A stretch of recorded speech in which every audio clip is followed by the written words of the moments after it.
Atomic habit का ये chapter motivation is overrated, environment often matters more.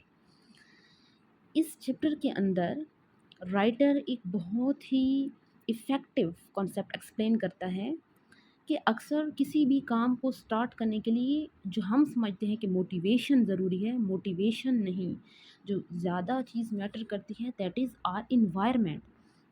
और इस चीज़ को एक्सप्लेन करने के लिए वो यहाँ पे एक एक्सपेरिमेंट एक्सप्लेन करता है, जिसके अंदर एक डॉक्टर और उसकी टीम ने उसके वहाँ पे एक रिसर्च की हॉस्पिटल कैफेटेरिया के अंदर। उन्होंने ये बिलीव किया कि ईटिंग हैबिट्स जो होती हैं वो हम वहाँ हॉस्पिटल स्टाफ की जितने भी तकरीबन हज़ारों मेंबर्स थे, उनकी ईटिंग हैबिट्स हम चेंज कर सकते हैं किसी भी विल पावर या मोटिवेशन के बगैर, सिर्फ थोड़ी सी उनकी जो इन्वायरमेंट है उसको चेंज करके। तो उन्होंने ये एक्सपेरिमेंट किया तकरीबन 6 मंथ्स लगा के, और उनकी टीम ने और उस डॉक्टर ने मिल के हॉस्पिटल कैफेटेरिया का जो चॉइस आर्किटेक्चर है वो चेंज किया। चॉइस आर्किटेक्चर मीन्स कि यहाँ पे उन्होंने जो यहाँ पे एक इमेज दिखाया गया है जो कि बिफ़ोर एंड आफ्टर की जो है पिक्चर्स दिखाता है कैफेटेरिया की। पहले पानी की जो बॉटल्स हैं वो सिर्फ़ 1 या 2 जगह वहाँ पे रखी हुई थीं उस कैफेटेरिया के अंदर।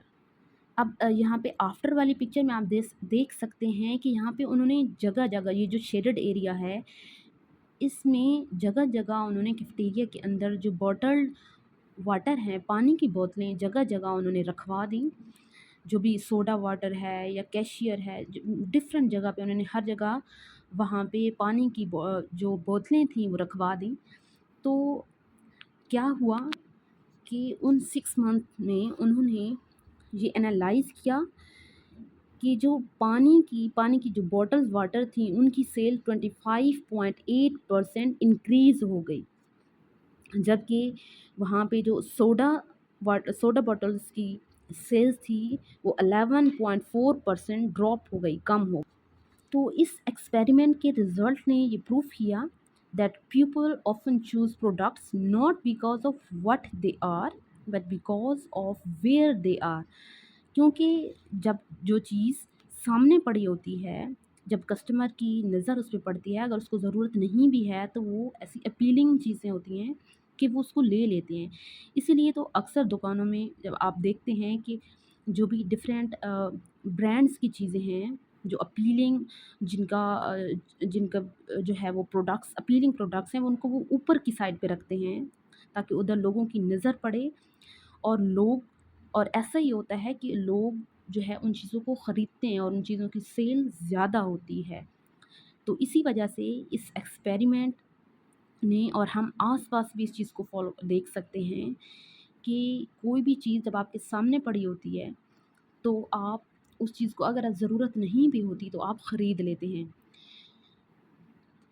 तो यहाँ पर राइटर एक फ़ॉर्मूला देता है कि जो इंसान का बिहेवियर है, ये behaviour is a function of the person in their environment. अपने एनवायरनमेंट के लिहाज से कोई भी जो पर्सन है वो बिहेव करता है। तो इसी चीज़ को राइटर इस तरह से देखता है कि अगर हम अपना जो एनवायरनमेंट है सक्सेस के लिए भी डिज़ाइन करना चाहें तो हम कर सकते हैं। वो चीज़ें जो हम करना चाहते हैं वो अपने एनवायरनमेंट में हम इस तरीके से प्लेस कर दें कि वो हमारे सामने हों। फॉर एग्ज़ाम्पल आपने एक्सरसाइज़ करनी है, तो आप जो एक्सरसाइज़ का जो इंस्ट्रूमेंट है, जो उसकी प्लेसमेंट है वो अपने सामने रखें। बिल्कुल घर के पीछे कहीं पे जाके वो ना रखें, क्योंकि जैसे ही बार-बार आपकी नज़र पड़ेगी वो आपको क्यों मिलेगा और आप उसको करने को दिल चाहेगा और आप करेंगे जब आप बार-बार उस चीज़ को देखेंगे। इसी तरीके से अगर आप फ्रूट खाना चाहते हैं, तो आप अपने जो फ्रूट्स हैं वो उनको किचन में ऐसी जगह पे रखें जहाँ वो चीज़ें आपको नज़र आएँ। आप जहाँ पे एक जो राइटर है एग्जाम्पल भी देता है कि जैसे वो एप्पल लेकर आता था और वो फ्रिज में ऐसी जगह पे रख देता जहाँ पे उसको नज़र ही नहीं आते थे, और जब वो देखता था तो वो चीज़ें ख़राब हुई पड़ी होती थी। तो फिर उसने ऐसा क्या किया, उसने किया कि वो किचन में सामने उसने रख दी एक बास्केट में, तो जब भी उसको वो नज़र आते थे तो वो खा लेता था।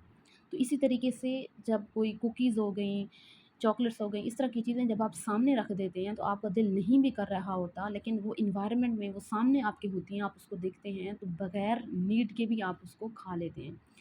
तो इसी तरीके से आप सक्सेस के लिए भी अपना एनवायरनमेंट क्रिएट कर सकते हो।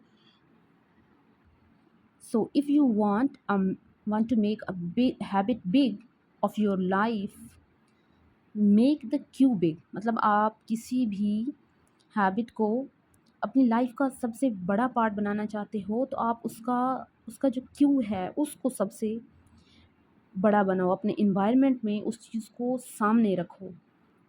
फॉर एग्ज़ाम्पल आप बुक रीडिंग की हैबिट बनाना चाहते हो, तो आप बुक को अपने तकिए के साथ रख दो। आप जब भी अपने बेड की तरफ आओगे, आप उसको सामने अपने साइड टेबल पे पढ़ पाओगे या अपने तकिए के साथ आप उसको रख दोगे, तो आप खुद ब खुद उस बुक को उठा लोगे। तो इसी तरीके से आप कोई भी हैबिट डेवलप करना चाह रहे हैं, तो उस चीज़ को अपने एनवायरनमेंट का हिस्सा बनाएँ।